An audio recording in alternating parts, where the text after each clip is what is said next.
अचंभे में आ जाएंगे कि इतने तो अधिकारी कर्मचारी भी नहीं होंगे नगर निगम में और इन दोनों सर्विस देने वाली एजेंसीज के पास में, जितने इन लोगों ने एस्टिमेट बना दिए। नगर निगम का जो सरकारी खजाना है, जो आम जनता के खून पसीने की गाड़ी कमाई से टैक्स के रूप में दिया जाता है, उसको सबको खुर्द-बुर्द करना है, अगर आप सोच सकते हैं इस बात को। इस सर्वेक्षण के लिए 13/9/2019 का एक पत्र है, उसका रेट बनना चाहिए था लगभग 8.94 लाख रुपए और उसको पेमेंट की गई 4.52 करोड़ रुपया। ये जो सब चल रहा था, ये मात्र कोई 1 या 2 अधिकारी कर्मचारी नहीं थे। जूनियर इंजीनियर से लेकर नगर निगम कमिश्नर तक देर रात तक बैठ करके और लगातार काम करके सैकड़ों एस्टीमेट अपलोड कर दिए गए। दोस्तों नमस्कार, मैं संजय मग्गू और मौजूद है देश रोजाना के डिजिटल मीडिया मंच पर। आपके साथ एक बार फिर मौजूद हूं। कल मैंने आपके साथ एक सीरीज शुरू की थी मानेसर नगर निगम को लेकर। हरियाणा की एक महत्वपूर्ण नगर निगम मानेसर नगर निगम। मैंने आपको बताया था कल के वीडियो के अंदर कि नगर निगम की कमिश्नर रेणु सोगन का जो ट्रांसफ़र हुआ, उस ट्रांसफ़र के अंदर किस प्रकार से करप्शन की बातें चली। ठेकेदार ने आरोप लगाए रेणु सोगन मैडम पर और जो डॉक्यूमेंट्स बताते हैं वहाँ के, जिस आधार पर ठेकेदार पर पेनल्टी लगी थी। वैसे इस मामले पर रेणु सोगन के विषय पर मैं आपसे इस सीरीज़ के अंतिम दिन आपसे बात करूँगा।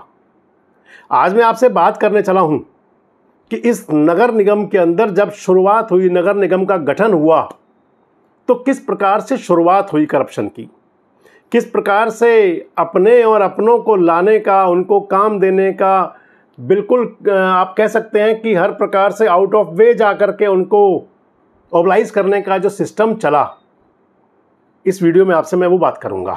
आपको मैं बता दूं कि मानेसर नगर निगम का जो गठन हुआ वो 24 दिसंबर 2020 को हुआ। हरियाणा के मुख्यमंत्री मनोहर लाल खट्टर हुआ करते थे।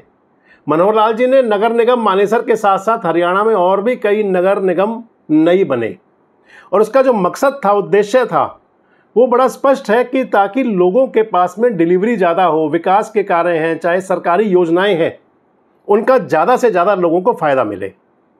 जब नगर निगम नई बनी, जब मानेसर नगर निगम नई अस्तित्व में आई, तो फिर हुआ करता है, क्योंकि जब नया जन्म हुआ करता है तो उसके साथ साथ तमाम संसाधन मुहैया कराए जाते हैं।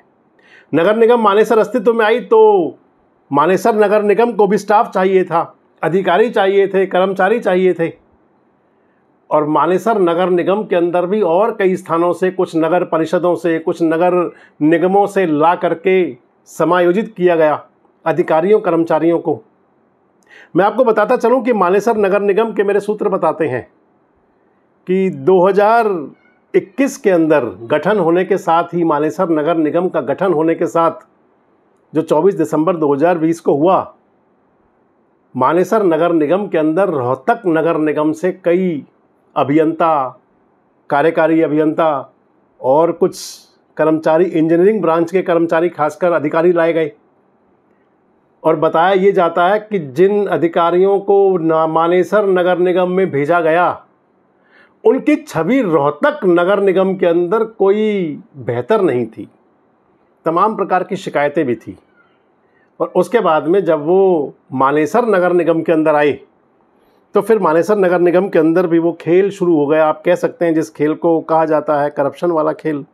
जब नगर निगम नहीं बन गई तो उसके अंदर काम भी होने थे, विकास के कार्य भी होने थे, कंस्ट्रक्शन के काम भी होने थे, तमाम एजेंसीज भी बुलाई जानी थी, एम्पैनलमेंट भी किए जाने थे, वो भी काम शुरू हुआ।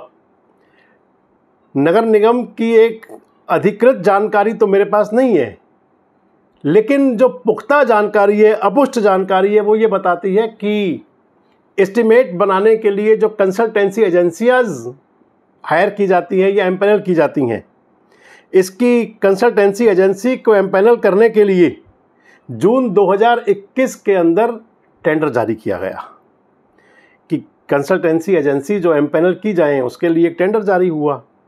5 फर्मों ने उसके अंदर भाग लिया। 5 फर्म थी उसके अंदर जिन्होंने उस टेंडर के डाले एम्पैनलमेंट होने के लिए। लेकिन जिन कंपनियों को एम्पैनल किया गया, उन कंपनियों का नाम था टोपो वर्ल्ड सिस्टम और दूसरी का नाम था साक्ष डिजिटेक सर्विसेज प्राइवेट लिमिटेड।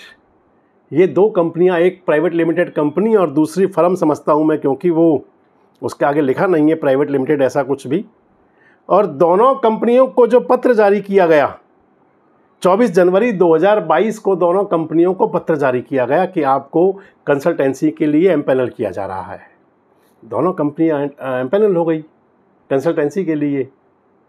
दोनों कंपनियों को जब एम्पैनल कर लिया गया तो फिर उनके साथ काम भी शुरू हो जाने थे। मैं आपको बड़ी महत्वपूर्ण बात बताता हूं दोस्तों कि ये जो दोनों कंपनियां हैं, एक फर्म और एक प्राइवेट लिमिटेड कंपनी, आप बड़े अचरज में आ जाएंगे कि इन दोनों यानी कि फर्म और इस कंपनी के अंदर टोपो वर्ड सिस्टम और दूसरी जो साक्ष डिजिटेक सर्विस प्राइवेट लिमिटेड थी, इन दोनों के अंदर जो मालिक थे, डायरेक्टर्स थे, वो एक ही व्यक्ति थे। वो एक मिस्टर राठी और एक उनके साथ में उनके सहायक मिस्टर तोमर। टोपो वर्ड और साक्ष डिजिटेक, जिनका मैं बता रहा हूं कि इनके जो डायरेक्टर्स हैं वो एक ही हैं, इसके कई साक्ष्य भी हैं। मसलन साक्ष डिजिटेक की एक बोर्ड मीटिंग है जिसके अंदर साक्ष डिजिटेक के भी और टोपो के भी जो निदेशक हैं मिस्टर तोमर और मिस्टर राठी, दोनों के हस्ताक्षर हैं। इसके साथ ही टोपो वर्ड कंपनी के फेसबुक पेज पर जो मोबाइल नंबर है वो साक्ष डिजिटेक के साथ लिंक्ड है। इसके साथ देख सकते हैं तो दोनों कंपनियों के बिल का प्रारूप भी एक जैसा है। इसके साथ देखें तो फिर इन सबसे बढ़कर दोनों एक दूसरे के कामों के जो प्रोजेक्ट है उनके भुगतान बिल हैं उनको भी टेंडर कर रहे हैं। तो इससे आप मान सकते हैं कि ये दोनों कंपनियां एक ही हैं। ये दो लोग इन दोनों फर्मों के अंदर, इन दोनों कंपनियों के अंदर, जो एक आपको बताऊंगा आगे भी किस आधार पर मैं कह रहा हूं आपसे कि ये दोनों लोग ही थे।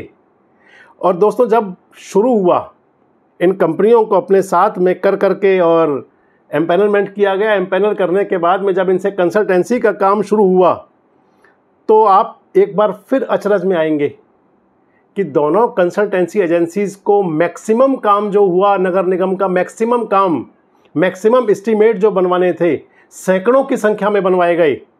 और इस एस्टीमेट बनाने के अंदर मात्र 15 दिन, 10 से 15 दिन का समय लिया गया। आप अचंभे में आ जाएंगे कि इतने तो अधिकारी कर्मचारी भी नहीं होंगे नगर निगम में और इन दोनों सर्विस देने वाली एजेंसीज के पास में, जितने इन लोगों ने एस्टीमेट बना दिए। और एक महत्वपूर्ण बात और है दोस्तों कि एस्टीमेट बनाने के लिए जो इनको कंसल्टेंसी दी गई, आपको पता होगा कि सरकारी हर चीज़ के लिए रेट दरें फिक्स हुआ करती हैं। पास में ही गुरुग्राम नगर निगम है, पुरानी नगर निगम है।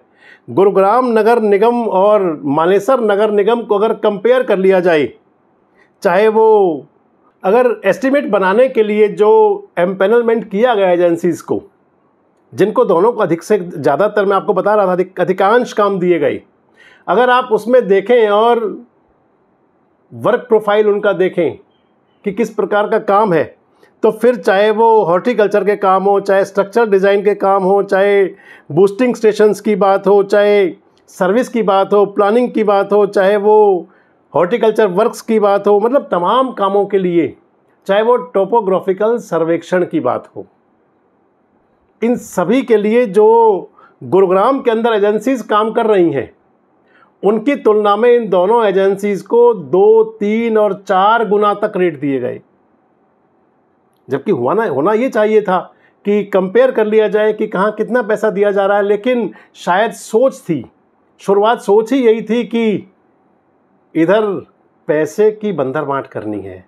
नगर निगम का जो सरकारी खजाना है, जो आम जनता के खून पसीने की गाड़ी कमाई से टैक्स के रूप में दिया जाता है, उसको सबको खुर्द-बुर्द करना है। अगर आप सोच सकते हैं इस बात को, मैं आपको बताऊंगा इस वीडियो के अंदर सबसे महत्वपूर्ण जो एक पार्ट जो मेरी नज़र में आया कि शहर के अंदर या ग्रामीण संस्थाओं में टोपोग्राफिकल सर्वे का काम किया जाता है।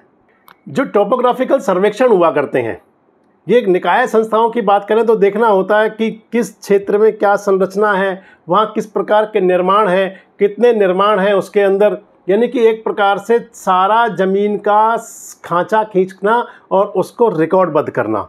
इस कार्य के लिए अगर आप देखें तो HRS HSR आइटम के जो रेट्स हैं उसके लिहाज से ये 702 रुपये 42 पैसे प्रति एकड़ की दर से दिया जाता है। उसके लिए रेट फिक्स हैं जो। और इसके साथ ही अगर देखें तो फिर GMDA यानी कि Gurugram metropolitan development authority, GMDA ने जो दिए, और गुरुग्राम नगर निगम इस सर्वेक्षण के लिए 13/9/2019 का एक पत्र है जिसके तहत इस कार्य के लिए वहाँ पर 750 रुपये दिए जाते हैं, मात्र 750 रुपये। लेकिन दोस्तों, इन दो एजेंसीज को जो टोपोग्राफिकल सर्वेक्षण के लिए दिया गया वो 10,000 रुपये प्रति एकड़ दिया गया, यानी कि लगभग 12 गुना ज़्यादा रेट, 1200% ज़्यादा तक जा कर के। इसके साथ साथ ही आप देखें तो एक एजेंसी को जो उनके कुछ बिल हमारे पास भी उपलब्ध हुए जो हमें मुहैया कराए गए हमारे जो सोर्सेज ने, उसके अंदर एक एजेंसी ने सर्वे किया 3,333.9 एकड़ का, उसको 3.33 करोड़ रुपए से अधिक के बिल उसके बनाए गए, जबकि HSR की दरों के मुताबिक अगर उनको देखा जाता तो वो मात्र 26 लाख रुपए बनते थे, यानी कि लगभग 12 से 13 गुना ज़्यादा। इसी प्रकार दूसरी एजेंसी को जो बिल दिए गए वो 1192 एकड़ के दिए गए बिल, उसका रेट बनना चाहिए था लगभग 8.94 लाख रुपए और उसको पेमेंट की गई 4.52 करोड़ रुपया, यानी कि जितना भुगतान बनना चाहिए था उसका कई गुना ज़्यादा। अब सबसे महत्वपूर्ण बात दोस्तों आ जाती है कि आखिर इस सब के पीछे चल क्या रहा था। इस टोपोग्राफिकल सर्वे के मैं आपको और बता दूं, ऐसे कई जगह पर भी सर्वेक्षण दिए गए जो अभियंताओं द्वारा, जो इसके आपको बताऊंगा इस अगले वीडियो के अंदर, उन एक्सियंस के नाम भी बताऊंगा कि कौन कौन एक्सियन थे, कौन कौन से एक्सियन की तरफ से काम दिए गए, बताऊंगा आपको वो दोनों भी। लेकिन सबसे महत्वपूर्ण बात यह कि वहां भी काम दे दिया गया जो अधिकार क्षेत्र में ही नहीं था। जो अधिकार क्षेत्र में एक्सियन के नहीं आता था वो कार्य भी एक्सियन ने आवंटित कर दिया इन दोनों एजेंसीज को। जाने क्या अनुकंपा थी, जाने कौन सी उनके साथ में कोई मित्रता निभाई जा रही थी, कोई रिश्तेदारी निभाई जा रही थी, या क्या हो रहा था, देखना तो सरकार को होगा। और सबसे महत्वपूर्ण बात, आगे बढ़ने से पहले एक सवाल दोस्तों आपके साथ और छोड़ रहा हूं, अगर ये जानकारी लीक हो सकती है, बाहर निकल सकती है, तो ये जानकारी आखिर सरकार तक क्यों नहीं पहुंच सकती? और अगर सरकार तक जानकारी पहुंची, कहीं किसी सोर्स से जानकारी पहुंची, तो फिर क्या वहां तक नहीं पहुंच पाई जहां से आदेश हो जाया करते हैं जांच के? और अगर कहीं पहुंच गई तो फिर क्या कहीं रोका गया उसको? और अगर रोका गया तो फिर भ्रष्टाचार पर जीरो टॉलरेंस की बातें जनता के दिलो दिमाग से कहीं उतर जाएंगी, क्योंकि बहुत ज़रूरी है विश्वास कायम रहना। अगर नागरिकों के बीच में ये विश्वास नहीं रहा तो फिर बड़ी समस्याएं पेश आया करती हैं दोस्तों। हालांकि हरियाणा सरकार, मैंने आपको कल के वीडियो में बताया था कि कई मामलों के अंदर देखें तो तमाम विजिलेंस ब्यूरो ने तमाम जांच की, जिसके अंदर बड़ी बड़ी बातें सामने आई, और हरियाणा सरकार अपनी पीठ खुद थपथपाया भी करती है और इसकी बात भी चला करती है कि अगर कहीं कुछ गलत मिला तो उसके अंदर एक्शन हुआ, कार्रवाई हुई। लेकिन जाने मानेसर नगर निगम पर सरकार की नज़रें इनायत क्यों नहीं? अगर वहाँ पर कोई करप्शन होता रहा तो जाने कैसे वो सरकार तक नहीं पहुँच पाया। और एक बात दोस्तों आपसे और शेयर कर रहा हूँ कि क्या 4 साल का रिकॉर्ड बहुत बड़ा नहीं हुआ करता?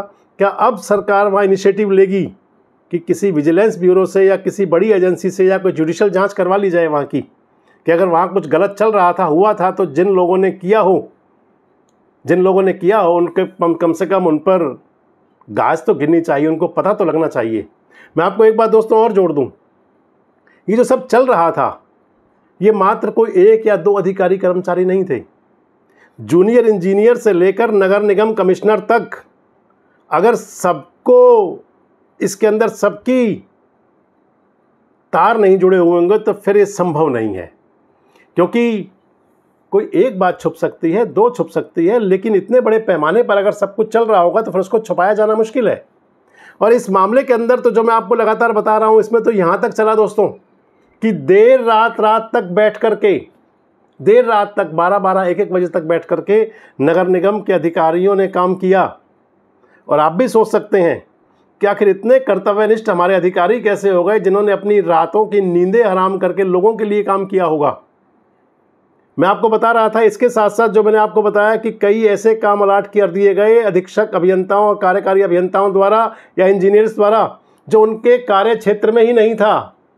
इस प्रकार के काम अलाट कर दिए गए जो CSR के अंदर उनको और कंपनियां कर रही थी पहले से ही। मसलन कई ऐसे गांव हैं कि जिसके अंदर CSR के तहत मारुति जैसी कंपनियां उनको सजा संवार रही थी, लेकिन वहां के लिए भी एस्टीमेट बना दिए गए। जो मैं आपको बता रहा था टोपोग्राफिकल सर्वेक्षण की बात, तो इसके अंदर एक काम तो ऐसा भी हुआ कि जो DPR के अंदर हुआ करता है, जिसके तहत कि अलग से भुगतान नहीं बनता, लेकिन इसके बावजूद टोपोग्राफिकल सर्वेक्षण के लिए 29,000 रुपये प्रतिदिन की दर से अलग से DGPS मशीन का उपयोग कराते हुए 29,000 रुपये प्रतिदिन के हिसाब से 40 दिन का भुगतान कर दिया गया। पहली बात तो ये DPR का हिस्सा था, भुगतान किया ही नहीं जाना चाहिए था, लेकिन अगर कहीं कुछ बन रहा था तो ये जिसको 29,000 रुपये दिखाया गया एक दिन का, 40 दिन के लिए काम हुआ। मेरे सूत्र बता रहे थे और जो इस ब्रांच से जुड़े हुए अधिकारी कर्मचारी हैं वो बता रहे थे कि ये लगभग 4 गुना से ज़्यादा था, यानी कि लगभग 11,60,000 रुपये की अनुचित मांग की गई और बताया जा रहा है कि उसका भुगतान भी हुआ। मैं अगले वीडियो में आपको बताऊंगा दोस्तों कि आखिर किस प्रकार से एक ही दिन के अंदर एक ही टाइप के, जिनका नेचर एक ही था, एक ही प्रवृत्ति के कामों को किस प्रकार से कॉपी पेस्ट कर दिया गया। एक ही नेचर का काम अगर आपको नगर निगम के अभियंताओं को अगर पता था कि भाई ये एक ही प्रकार का काम है, मान लीजिए बूस्टर का काम है, मान लीजिए शौचालय का काम है, और पता है कि इसका एक ही प्रवृत्ति है, तो एक उसका एस्टीमेट बना करके और उसको आगे अधिकारी खुद भी कर सकते थे। लेकिन एजेंसीज को क्योंकि भुगतान करना था, एजेंसीज को क्योंकि पेमेंट्स करनी थी। और अगले वीडियो में आपको बताऊंगा मैं कि ऐसे भी कई काम हुए जहां पर धरातल पर कोई काम था ही नहीं, ऐसे भी कई काम हुए जहां धरातल पर कोई काम की उसकी ज़रूरत ही नहीं थी, और या फिर वो मानचित्र के अंदर वो चीज़ थी ही नहीं। और आपको बताता चलूं दोस्तों कि अकेले मानेसर नगर निगम की बात नहीं है, ये चलता तो बहुत जगह है, लेकिन क्योंकि ये मानेसर नगर निगम इस समय चर्चाओं में है और मैं आपसे लगातार मानेसर नगर निगम पर बात कर रहा हूँ, आपके साथ एक सवाल छोड़ करके जा रहा हूँ जो मैं आपसे पहले भी कह रहा था कि क्या सरकार इसकी जांच कराएगी 4 साल की, जब से मानेसर नगर निगम का जन्म हुआ, क्या किसी सरकारी एजेंसी से या किसी जुडिशरी से इसकी जांच कराई जाएगी? क्या विजिलेंस ब्यूरो को भेजा जा सकता है कि उसकी जांच कर ली जाए, निकाला जाए कि आखिर वहाँ सब कुछ चल क्या रहा था, और जांच के बाद क्या सामने आए, क्या उसको जनता के सामने लाया जाएगा? कल के वीडियो में आपसे बात करेंगे। मैंने आपको बताया कि किस प्रकार से एक ही नेचर के कामों को कॉपी पेस्ट किया गया। कल के वीडियो में आपको बताऊंगा कि किस प्रकार से देर रात तक बैठ करके और लगातार काम करके सैकड़ों एस्टीमेट अपलोड कर दिए गए। ये मानेसर नगर निगम है जिस पर बात चल रही है कि इस नगर निगम के अंदर आसपास के निगमों से बड़े करप्शन हुए हैं। कल आपसे फिर जुड़ूंगा, आप जुड़े रहें हमारे साथ, देखते रहें देश रोजाना। नमस्कार, धन्यवाद। हमारे साथ जुड़े रहने के लिए सब्सक्राइब करें देश रोजाना के YouTube चैनल को और नई वीडियो की नोटिफिकेशन पाने के लिए बेल आइकन जरूर दबाएं। अगर आप ये वीडियो Facebook या Instagram पर देख रहे हैं तो पेज को लाइक और फॉलो जरूर करें और ज्यादा से ज्यादा शेयर करें।